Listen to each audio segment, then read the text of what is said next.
नमस्कार साथियों, welcome to reach to GKGS। दोस्तों, जैसा कि आप लोगों को मालूम होगा, बहुत दिनों से वीडियो नहीं आ रही थी। तो दोस्तों उसके कुछ निजी कारण थे दोस्तों, लेकिन अब वीडियो रेगुलर आएंगी।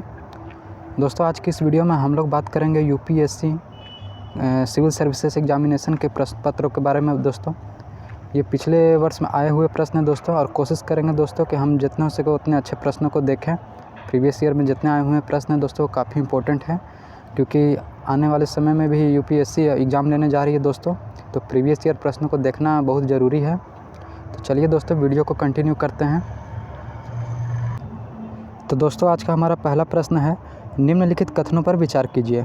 झेलम नदी वुलर झील से होकर जाती है। कृष्णा नदी सीधे कोलेरू झील का भरण करती है। तीसरा कथन है दोस्तों, गंडक नदी के विसरण से कांवर झील निर्मित हुई है। उपयुक्त में से कितने कथन सही हैं? दोस्तों दिए गए विकल्पों के अनुसार इस प्रश्न का सही उत्तर है ऑप्शन ए, केवल एक। अगला प्रश्न दोस्तों, निम्नलिखित युग्मों पर विचार कीजिए। दोस्तों एक है पोर्ट और दूसरा दिया गया है जिस रूप में सुविख्यात है। तो पहला है दोस्तों कामराजर पोर्ट, दूसरा है मुंद्रा पोर्ट और तीसरा है विशाखापट्टनम पोर्ट। तो दोस्तों दिए गए विकल्पों के अनुसार इस प्रश्न का सही उत्तर है केवल 2। अगला प्रश्न दोस्तों, निम्नलिखित वृक्षों पर विचार कीजिए। पहला है दोस्तों कटहल, दूसरा महुआ, तीसरा सौगान, और ये तीनों का आर्टिफिशियल नेम दिए गए हैं। उपयुक्त में से कितने पर्णपाती वृक्ष हैं? दोस्तों दिए गए विकल्पों के अनुसार इन सभी में से केवल 2 पर्णपाती वृक्ष हैं। इस प्रकार इस प्रश्न का सही उत्तर है ऑप्शन बी, केवल 2। अगला प्रश्न दोस्तों, निम्नलिखित कथनों पर विचार कीजिए। कथन दिए गए हैं दोस्तों, चीन की तुलना में भारत के पास अधिक कृषि योग्य क्षेत्र है। अगला कथन है दोस्तों, चीन की तुलना में भारत में सिंचित क्षेत्र का अनुपात अधिक है। तीसरा है दोस्तों, चीन की तुलना में भारत की कृषि के प्रति हेक्टेयर औसत उत्पादकता अधिक है। उपयुक्त में से कितने कथन सही हैं? तो दोस्तों दिए गए विकल्पों के अनुसार इस प्रश्न का सही उत्तर है ऑप्शन ए, केवल 1। अगला प्रश्न दोस्तों, निम्नलिखित में से कौन सा एक समुद्र स्तर में पुनरावृत्ति गिरावट का सर्वोत्तम उदाहरण है जिससे वर्तमान समय की सुविस्तृत कच्छ भूमि उत्पन्न हुई है?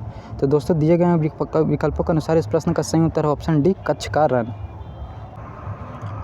अगला प्रश्न दोस्तों, भारत के कटिपीय तटीय क्षेत्रों में प्रचुर मात्रा में उपलब्ध इल्मेनाइट और रूटाइल निम्नलिखित में से किसके समृद्ध स्रोत हैं? तो दोस्तों दिए गए विकल्पों के अनुसार इस प्रश्न का सही उत्तर है ऑप्शन डी, टाइटेनियम। अगला प्रश्न दोस्तों, संसार का लगभग 3/4 कोबाल्ट जो विद्युत मोटर वाहनों की बैटरी के निर्माण के लिए आवश्यक धातु है, किस देश के द्वारा उत्पादित किया जाता है? तो दोस्तों इस प्रश्न का सही उत्तर है ऑप्शन ए, अर्जेंटीना। अगला प्रश्न दोस्तों, निम्नलिखित में से कौन सा एक कांगो बेसिन का भाग है? तो दोस्तों दिए गए विकल्पों के अनुसार इस प्रश्न का सही उत्तर है ऑप्शन ए, कैमरून। अगला प्रश्न दोस्तों, निम्नलिखित कथनों पर विचार कीजिए। पहला कथन है दोस्तों, अमरकंटक पहाड़ियाँ विंध्य और सह्याद्री श्रेणियों के संगम पर है। दूसरा कथन है दोस्तों, बिलिगिरिंगन पहाड़ियाँ सतपुरा श्रेणी के सबसे पूर्वी भाग है।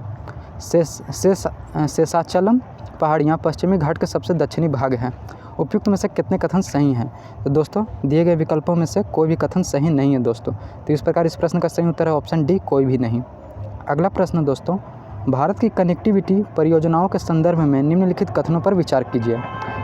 पहला कथन है दोस्तों, स्वर्णिम चतुर्भुज परियोजना के अधीन पूर्व पश्चिम गलियारा कॉरिडोर डिब्रूगढ़ और सूरत को जोड़ता है। दूसरा कथन है दोस्तों, त्रिपक्षीय राजमार्ग मणिपुर में मोरे को म्यांमार से होते हुए थाईलैंड के चियांग माई से जोड़ता है। और तीसरा कथन है दोस्तों, बांग्लादेश चीन भारत म्यांमार आर्थिक गलियारा कॉरिडोर उत्तर प्रदेश में वाराणसी को चीन में कुनमिंग से जोड़ता है। उपयुक्त में से कितने कथन सही हैं? तो दोस्तों इस प्रश्न का भी सही उत्तर है ऑप्शन डी, इनमें से कोई कथन सही नहीं दिया गया दोस्तों। अगला प्रश्न दोस्तों, निम्नलिखित कथनों पर विचार कीजिए। कथन 1 है दोस्तों, भारत अपने पास यूरेनियम निक्षेप डिपॉजिट होने के बावजूद अपने अधिकांश विद्युत उत्पादन के लिए कोयले पर निर्भर करता है। और दूसरा कथन है दोस्तों, विद्युत उत्पादन के लिए कम से कम 60% तक समृद्ध एनरिच्ड यूरेनियम का होना आवश्यक है। उपयुक्त कथनों के बारे में निम्नलिखित में से कौन सा सही है? तो दोस्तों दिए गए विकल्पों के अनुसार इस प्रश्न का सही उत्तर है ऑप्शन सी, कथन 1 सही है किंतु कथन 2 गलत है। अगला प्रश्न दोस्तों, निम्नलिखित कथनों पर विचार कीजिए। कथन 1, शिशुधानी स्तनी यानी कि मार्सुपियल प्राकृतिक रूप से भारत में नहीं होते हैं। और दूसरा कथन है दोस्तों, शिशुधानी स्तनी केवल परभक्षी रहित पर्वतीय घास स्थलों में पनप सकते हैं। उपयुक्त कथनों के बारे में निम्नलिखित में से कौन सा कथन सही है? तो दोस्तों इस प्रश्न का सही उत्तर है ऑप्शन सी, कथन 1 सही है किंतु कथन 2 गलत है। अगले प्रश्न की ओर बढ़ते हैं दोस्तों। अगला प्रश्न है, संक्रामक यानी कि इन्वेसिव जीव जाति यानी कि स्पीसीज विशेषज्ञ समूह जो वैश्विक संक्रामक जीव जाति डेटाबेस विकसित करता है, निम्नलिखित में से किस एक संगठन का से संबंधित है?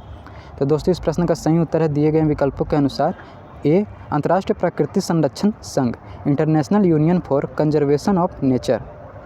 अगला प्रश्न दोस्तों, निम्नलिखित प्राणी जात पर विचार कीजिए। निम्नलिखित प्राणी जात पर विचार कीजिए। पहला है दोस्तों सिंह पुच्छी मकाक, दूसरा है दोस्तों मालाबार सिवेट और तीसरा है दोस्तों सांभर हिरन। उपयुक्त में से कितने आमतौर पर रात्रिचर है या सूर्यास्त के बाद अधिक सक्रिय होते हैं?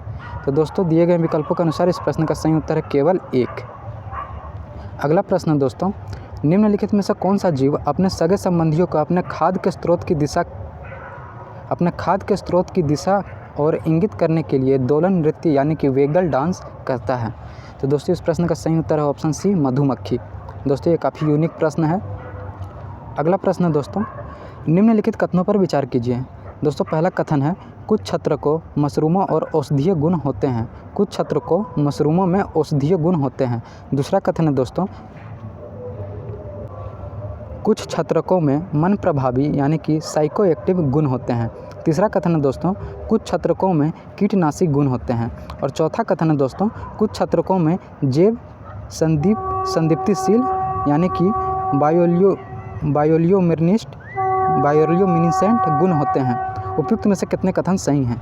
तो दोस्तों दिए गए विकल्पों के अनुसार इस प्रश्न का सही उत्तर है ऑप्शन डी के सभी 4, यानी कि ऑप्शन डी इस प्रश्न का सही उत्तर है।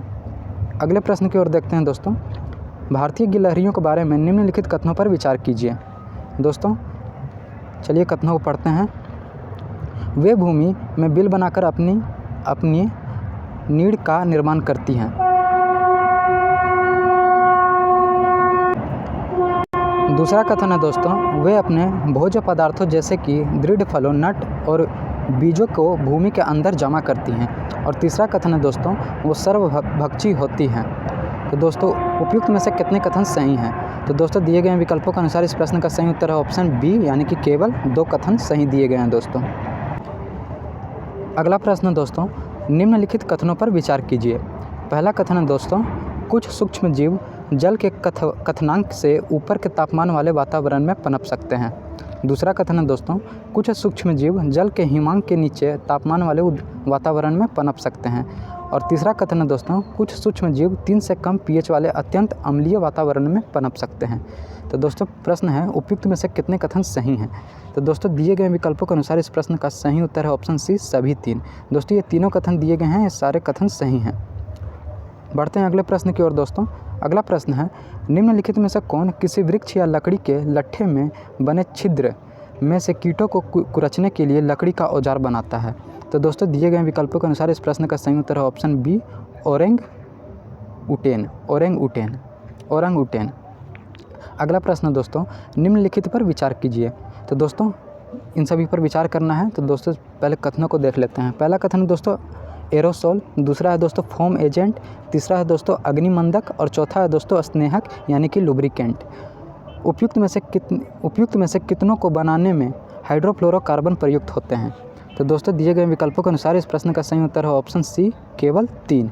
दोस्तों इस प्रश्न का सही उत्तर है ऑप्शन सी, केवल 3।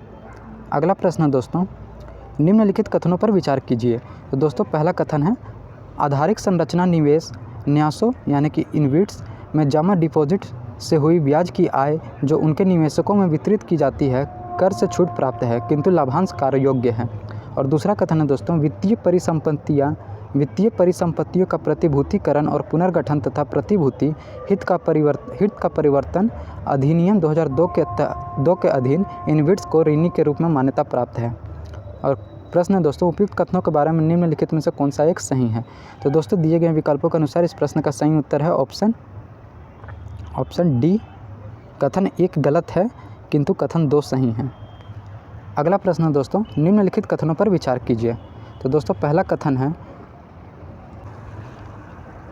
कोविड विश्वमारी के बाद के हाल के विगत काल में पूरे विश्व में अनेक केंद्रीय बैंकों ने ब्याज दरें बढ़ा दी थीं। और दूसरा कथन है दोस्तों, आमतौर पर केंद्रीय बैंक मानते हैं कि उनके पास बढ़ती हुई उपभोक्ता कीमतों का मौद्रिक नीति के उपायों से प्रतिकार करने में सामर्थ्य है। उपयुक्त कथनों के बारे में निम्नलिखित में से कौन सा कथन सही है? तो दोस्तों इस प्रश्न का सही उत्तर है ऑप्शन ए। कथन 1 और कथन 2 दोनों सही हैं तथा कथन 2 कथन 1 का सही व्याख्या करता है। बढ़ते हैं अगले प्रश्न की ओर दोस्तों। हमारा अगला प्रश्न है, निम्नलिखित कथनों पर विचार कीजिए। तो दोस्तों पहला कथन है, ऐसी संभावना है कि कार्बन बाजार जलवायु परिवर्तन से निपटने का एक सबसे व्यापक साधन हो जाए। और दूसरा कथन है दोस्तों, कार्बन बाजार संसाधनों को प्राइवेट सेक्टर से राज्य को हस्तांतरित कर देते हैं। और प्रश्न दोस्तों, उपयुक्त कथनों के बारे में निम्नलिखित में से कौन सा सही है? तो दोस्तों दिए गए विकल्पों के अनुसार इस प्रश्न का सही उत्तर है ऑप्शन बी। कथन 1 और कथन 2 दोनों सही हैं तथा कथन 2 कथन 1 की सही व्याख्या नहीं है। अगला प्रश्न है दोस्तों, भारतीय रिजर्व बैंक की निम्नलिखित में से किस एक गतिविधि को बंध्यकरण यानी कि स्टेरिलाइजेशन के एक भाग के रूप में माना जाता है? तो दोस्तों दिए गए चारों विकल्पों में से इस प्रश्न का सही उत्तर है ऑप्शन ए, खुला बाजार कार्रवाई का संचालन। अगला प्रश्न है दोस्तों, निम्नलिखित बाजारों पर विचार कीजिए। तो दोस्तों चलिए कथनों को पढ़ते हैं। सरकारी बॉन्ड बाजार, दूसरा है दोस्तों शीघ्रावधि द्रव्य बाजार यानी कि कॉल मनी मार्केट, तीसरा है दोस्तों कोष पत्र बाजार यानी कि ट्रेजरी बिल मार्केट, और चौथा है दोस्तों स्टॉक बाजार। पूंजी बाजार में उपयुक्त में से कितने शामिल हैं? तो दोस्तों दिए गए विकल्पों में से दिए गए कथनों में से इस प्रश्न का सही उत्तर है केवल 2 यानी कि ऑप्शन बी केवल 2। बढ़ते हैं अगले प्रश्न की ओर दोस्तों। हमारा अगला प्रश्न है दोस्तों, निम्नलिखित में से कौन सा एक लघु कृषक बड़े खेत की संकल्पना का सर्वोत्तम वर्णन है? तो दोस्तों चलिए कथनों को पढ़ लेते हैं। युद्ध के कारण अपने देशों से बड़ी संख्या में विस्थापित लोगों का एक बड़ी खगोलीय जमीन दे करके माफ़ कीजिएगा दोस्तों, युद्ध के कारण अपने देशों से बड़ी संख्या में विस्थापित लोगों का एक बड़ी खेती योग्य ज़मीन देकर जिसमें वे सामूहिक खेती कर उपज को आपस में बांटते हैं, पुनः स्थापन करना। दूसरा कथन है दोस्तों, किसी क्षेत्र के अनेक सीमांत कृषक अपने आप को समूहों में व्यवस्थित कर चुनिंदा कृषि संक्रियाओं में समकालन और संगति लाते हैं। तीसरा कथन है दोस्तों, किसी क्षेत्र के अनेक सीमांत कृषक मिलकर किसी निगमित निकाय के साथ संविदा कर अपनी ज़मीन उस निगमित निकाय को किसी नियत अवधि के लिए दे देते हैं, जिसके लिए वह निगमित निकाय कृषकों को एक सहमत राशि का भुगतान करता है। और चौथा कथन है दोस्तों, कोई कंपनी किसी क्षेत्र के कुछ संख्या में लघु कृषकों को ऋण, तकनीकी जानकारियाँ और सामग्री की निविष्टियाँ प्रदान करती हैं ताकि वे कंपनी की विनिर्माण प्रक्रिया और वाणिज्यिक उत्पादन के लिए उसकी ज़रूरत को कृषि पुण्य का उत्पादन करें। तो दोस्तों दिए गए विकल्पों में से इस प्रश्न का सही उत्तर है ऑप्शन बी, जो कि है दोस्तों किसी क्षेत्र के अनेक सीमांत कृषक अपने आप को समूहों में व्यवस्थित कर चुनिंदा कृषि संक्रियाओं में समकालन और संगति लाते हैं। ये इस प्रश्न का सही उत्तर है दोस्तों। हमारा अगला प्रश्न है दोस्तों, निम्नलिखित कथनों पर विचार कीजिए। तो दोस्तों पहला कथन दिया गया है, भारत सरकार काले तिल यानी कि नाइजर, गुइजोटिया, एबिसिनिका के बीजों के लिए न्यूनतम समर्थन कीमत उपलब्ध कराती है। दूसरा कथन है दोस्तों, काले तिल की खेती खरीफ की फसल के रूप में की जाती है। और तीसरा कथन है दोस्तों, बाजार के कुछ जनजातीय लोग काले तिल के बीजों का तेल भोजन पकाने के लिए प्रयोग में लाते हैं। उपयुक्त में से कितने कथन सही हैं? तो दोस्तों दिए गए विकल्पों में से ऑप्शन सी यानी कि सभी 3, ये जो दिए गए तीनों कथन है दोस्तों ये तीनों सही हैं। तो दोस्तों इस प्रकार इस प्रश्न का सही उत्तर है ऑप्शन सी सभी 3। हमारा अगला प्रश्न दोस्तों, निम्नलिखित परिसंपत्तियों में निवेशों पर विचार कीजिए। तो दोस्तों पहला कथन है ब्रांड पहचान, दूसरा है माल सूची, तीसरा है बौद्धिक संपदा और चौथा है दोस्तों ग्राहकों की डाक सूची। उपयुक्त में से कितने अमूर्त निवेश माने जाते हैं? तो दोस्तों दिए गए विकल्पों में से इस प्रश्न का सही उत्तर है ऑप्शन सी केवल 3। अगला प्रश्न दोस्तों, निम्नलिखित पर विचार कीजिए। जनांकीय निष्पादन, दूसरा है दोस्तों वन और परिस्थितिकी, तीसरा है दोस्तों शासन सुधार, चौथा है दोस्तों स्थिर सरकार और पांचवा है दोस्तों कर एवं राजकोषीय प्रयास। समस्तर कर अवक्रमण के लिए 15वें वित्त आयोग ने उपयुक्त में से कितने को जनसंख्या, क्षेत्रफल और आय के अंतर के अलावा निकष के रूप में प्रयुक्त किया? तो दोस्तों दिए गए विकल्पों में से इस प्रश्न का सही उत्तर है ऑप्शन बी केवल 3। अगला प्रश्न दोस्तों, निम्नलिखित आधारिक संरचना क्षेत्रकों पर विचार कीजिए। दोस्तों पहला कथन है किफ़ायती आवास, दूसरा है दोस्तों सर्वसाधारण द्रुत परिवहन यानी कि मास रैपिड ट्रांसपोर्ट, तीसरा है दोस्तों स्वास्थ्य देखभाल और चौथा है दोस्तों पुनर्नवीकरणीय ऊर्जा। उपयुक्त में से कितनों पर UNOPS आधारित संरचना और नवाचार में धारणीय निवेश पहल यानी कि sustainable investments and infrastructure and innovation यानी कि S3I अपने निवेशों के लिए ध्यान केंद्रित करता है? तो दोस्तों दिए गए विकल्पों में से इस प्रश्न का सही उत्तर है ऑप्शन सी केवल 3। बढ़ते हैं अगले प्रश्न की ओर दोस्तों। अगला प्रश्न है सारभूत रूप से विधि की सम्यक प्रक्रिया का अभिप्राय क्या है? तो दोस्तों दिए गए विकल्पों में से इस प्रश्न का सही उत्तर है ऑप्शन ए नैसर्गिक न्याय का सिद्धांत। अगला प्रश्न दोस्तों निम्नलिखित कथनों पर विचार कीजिए। तो दोस्तों पहला कथन है भारत में दिन जेल प्रशासन के लिए जेलों का अनुरक्षण राज्य सरकारें अपने नियमों और विनियमों से करती हैं। और दूसरा कथन है दोस्तों भारत में जेल का नियंत्रण जेल अधिनियम 1894 द्वारा किया जाता है, जिससे जेल का विषय स्पष्ट रूप से प्रांतीय सरकारों के नियंत्रण में रहा। उपयुक्त कथनों में से निम्नलिखित में से कौन सा कथन सही है? तो दोस्तों दिए गए विकल्पों में से इस प्रश्न का सही उत्तर है ऑप्शन ए कथन 1 और कथन 2 दोनों सही हैं तथा कथन 2 कथन 1 की सही व्याख्या है। बढ़ते हैं अगले प्रश्न की ओर दोस्तों। निम्नलिखित में से कौन सा एक कथन किसी देश के संविधान के मुख्य प्रयोजन को सर्वोत्तम रूप से प्रतिबिंबित करता है? दोस्तों ये काफ़ी इंपॉर्टेंट प्रश्न है और इस प्रश्न का सही उत्तर है ऑप्शन सी यह सरकार की शक्तियों को परिभाषित और सीमाबद्ध करता है। बढ़ते हैं अगले प्रश्न की ओर दोस्तों। ये प्रश्न को डिलीटेड कर दिया गया है। चलिए एक बार प्रश्न को पढ़ देते हैं। भारत में निम्नलिखित में से किस संविधान संशोधन के लिए व्यापक रूप से यह माना गया है कि उसे मूल अधिकारों और न्यायिक व्याख्या को अधिभूत करने के लिए अधिनियमित किया गया है? तो दोस्तों जैसा कि आप लोगों को मालूम है भारत का 42वां संविधान संशोधन जो कि 1976 में पारित किया गया था दोस्तों, इसी में भारत में मौलिक अधिकार से संबंधित प्रावधान और मूल अधिकारों से संबंधित प्रावधान किए गए थे दोस्तों। बढ़ते हैं अगले प्रश्न की ओर दोस्तों। हमारा अगला प्रश्न दोस्तों भारत में निम्नलिखित संगठनों या निकायों पर विचार कीजिए। पहला है दोस्तों राष्ट्रीय पिछड़ा वर्ग आयोग, दूसरा है दोस्तों राष्ट्रीय मानवाधिकार आयोग, तीसरा है राष्ट्रीय विधि आयोग, चौथा है दोस्तों राष्ट्रीय उपभोक्ता विवाद निवारण आयोग। उपयुक्त में से कितने संवैधानिक निकाय हैं? तो दोस्तों दिए गए विकल्पों में से इस प्रश्न का सही उत्तर है ऑप्शन ए केवल 1। बढ़ते हैं अगले प्रश्न की ओर दोस्तों। निम्नलिखित कथनों पर विचार कीजिए। तो दोस्तों पहला कथन है यदि भारत के राष्ट्रपति का निर्वाचन भारत के उच्चतम न्यायालय द्वारा शून्य घोषित कर दिया जाता है तो ऐसे विनिश्चय की तिथि से पूर्व राष्ट्रपति के पद के कर्तव्यों के निष्पादन में राष्ट्रपति के द्वारा किए गए सभी कृत्य अविधिमान्य हो जाते हैं। दूसरा कथन है दोस्तों भारत के राष्ट्रपति के पद के लिए निर्वाचन इस आधार पर मुलतवी किया जा सकता है कि कुछ विधानसभाएं विघटित हो गई हैं और उनके निर्वाचन अभी होने शेष हैं। और तीसरा कथन है दोस्तों कोई विधेयक भारत के राष्ट्रपति को प्रस्तुत किए जाने पर संविधान द्वारा विहित की गई समय सीमा के अंदर राष्ट्रपति अपनी अनुमति देनी होती है। तो दोस्तों प्रश्न है दोस्तों उपयुक्त में से कितने कथन सही हैं? तो दोस्तों दिए गए विकल्पों में से इस प्रश्न का सही उत्तर है ऑप्शन डी कोई भी नहीं। दोस्तों ये तीनों कथन दिए गए हैं, तीनों कथन गलत हैं। बढ़ते हैं अगले प्रश्न की ओर दोस्तों। हमारा अगला प्रश्न है दोस्तों ये पॉलिटी से पूछा गया प्रश्न है दोस्तों। इस वाले सेक्शन में पॉलिटी से ज़्यादा संबंधित प्रश्न आए हुए हैं। तो प्रश्न है दोस्तों भारतीय संसद में वित्त विधेयक और धन विधेयक के संदर्भ में निम्नलिखित कथनों पर विचार कीजिए।